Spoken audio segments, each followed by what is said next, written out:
Mayang gabi mga boss, ako na si Jess, tattoo artist from CDO. A lot of people wonder why tattoos are so expensive.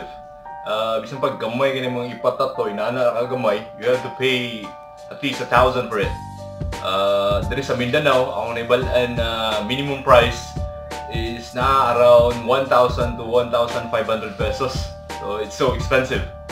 Or expensive ba ka ni? Or mahal ba ka ni? So today I'm gonna show you 5 sa pinakamahal na artist sa tibuok kalibutan.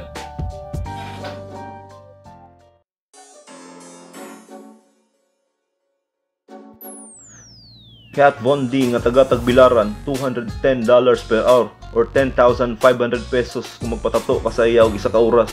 Sa Red Horse pa ni 105 ka Red Horse ang imong makurot. Matay.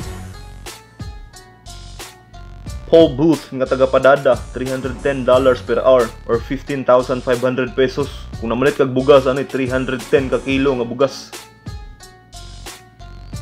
Anil Gupta nga taga Turil, $455 per hour or 22,750 pesos. Kung sa burger pa sa Jollibee, 650 ka burger. Ami James nga taga Kisulun, $510 per hour or 25,500. Kung namalit kag sigarilyo ani nakapalit na kag 255 ka kaha nga Marlboro.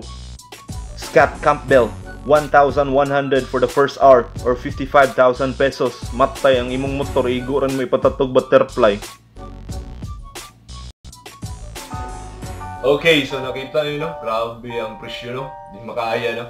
Pero don't get me wrong, di na to pwede kumpara po na itong kagaling na to sa ila. Mga legend na po ito. Kumbaga po, marang i-compare na to ang NBA player sa barangay player. So, natural, inatog ilang presyo. Gawas pala na they are like celebrities na po sa tattoo industry. Marang gods na to sila para sa MUA. Pero, kung yung pugag minimum price nila dito, regular lang na tattoo artist, nasa mga $100. So, like 5,000 pesos per hour. So, maybe depende na po on how they value sa ilang art. Kung silang pagtanaw ng price na yun. But again, it doesn't mean pag mahal ang tattoo artist, maayo na siya. So by the end of the day, depende ka pa na sa imo kung kinsa imong mapili ang artist, mahal man ang barato. Basta as long kailan kasi mo tattoo artist, musalig ka sa iya.